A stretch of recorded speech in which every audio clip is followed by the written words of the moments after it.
लालची दूध वाला और चाय वाला।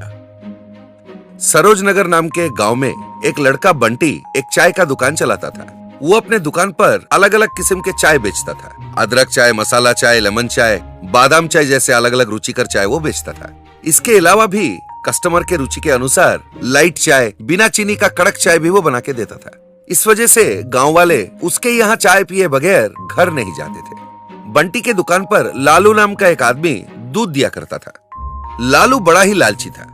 रोज बंटी के दुकान पर दूध पहुंचाकर वो सोचता था, चाय बनाने के लिए सबसे जरूरी होता है दूध। रोज इसे दूध मैं पहुंचाता हूँ और आखिर महीने भर में 300 रुपए मुझे मिलता है। और ये बंटी दूध में ये वो मिलाकर दिन का 1000 रुपए कमा रहा है।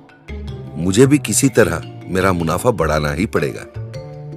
कुछ समय बाद लालू दूध में अच्छे से पानी मिलाना शुरू कर दिया।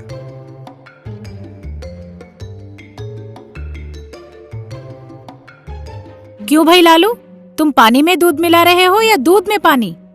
अरे क्या बात कर रहे हो दीदी, मैं और दूध में पानी? ऐसा कहोगी ना तो मैं दूध देना बंद कर दूंगा। हाँ, फिर जाना बाजू के गांव से दूध ले आना। ये सुनकर औरतें चुप हो जाती थी और इससे लालू को काफी मुनाफा होने लगा। एक दिन बंटी के दुकान पर दूध देने के बाद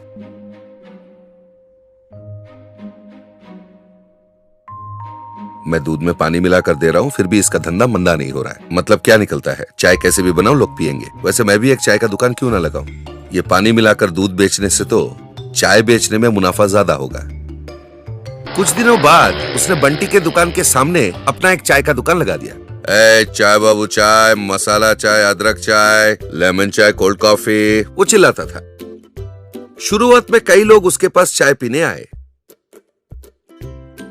और बंटी को भी इस बात से बुरा नहीं लगता था। अरे धंधे में तो मुकाबला होता ही रहता है, वो सोचता था। इधर लालू का धंधा अच्छा चल पड़ा था, फिर से उसमें लालच जाग उठा। लोगों को तो ऐसे भी मेरे से चाय पीने का आदत पड़ गया है, अब चाय के पीछे इतना खर्चा ना भी करूं तो भी चलेगा। उसने सोचा, इसके बाद से कोई अगर बोलता, क्यों भाई अदरक वाली चाय में अदरक तो है ही नहीं। भाई मैसूर पाक में मैसूर दिखता नहीं है ना, इसी तरह अदरक वाली चाय में अदरक नहीं दिखता। अरे पी लो साहेब।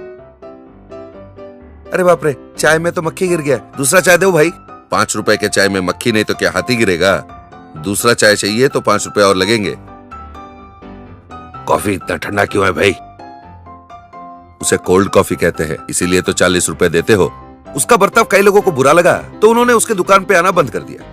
ऐसा चल रहा था, एक दिन गब्बर सिंह गैंग उसके दुकान पे आ पहुंचे। लालू डरते डरते उनको चाय पहुंचाया। गब्बर सिंह ने चाय पीकर आख थू करके थूक दिया। हम तुम्हें कई दिन से देख रहे हैं, तुम्हारे जैसे चालाक ठग को हमें हमारा गैंग में लेना है। आजकल हमारे गैंग में मेंबर कम हो गए हैं, चलते हैं।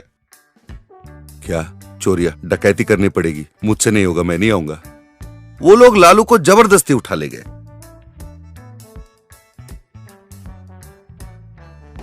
कुछ दिन बाद पुलिस ने उन लोगों को पकड़ लिया और उन्हें जेल में डाल दिया। उनके साथ साथ लालू को भी कई महीनों तक जेल में रहना पड़ा। तो बच्चों, लालच बुरी बला है, समझ गए?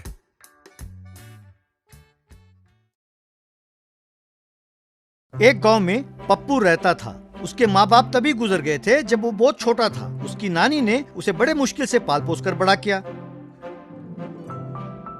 पप्पू पढ़ नहीं पाया, वो दुनियादारी भी नहीं जानता था। वो बड़ा होकर भी भोला ही रहा। इसीलिए उस गांव में कोई उसे नौकरी नहीं देता था। एक दिन पप्पू से उसकी नानी, बेटा, अब मेरे शरीर में ताकत नहीं है, तुम्हें कोई काम नहीं आता। मुझे तुम्हारी चिंता हो रही है बेटा। मैंने बहुत सोचा तो एक ही उपाय सूझा। अपने खानदान में बनाए जाने वाले खास मसाले पकोड़े कैसे बनाते हैं ये मैं तुम्हें सिखाऊंगी। मेरे पास थोड़े पैसे हैं, तुम गांव में पकोड़े का धंधा शुरू करो। यही संपत्ति है जो मैं तुम्हें दे सकती हूँ। ध्यान से धंधा करो और जीवन बसर करो। यूं पप्पू को स्पेशल पकोड़े बनाना सिखाया। कुछ दिनों बाद पप्पू ने बाजार में पकोड़ों की रेडी लगाई। गरम गरम पकोड़े बनाने लगा। पकोड़े ले लो पकोड़े, गर्मा गरम पकोड़े, मसाले वाले पकोड़े। आओ भाई आओ, खाओ भाई खाओ। पास ही एक और पकोड़े वाला परमेश ने उसे देखा। उसकी पत्नी, ए जी, वो हमारे मुकाबले में रेडी लगा रहा है, अब हम क्या करें? वो एकदम भोला है। वो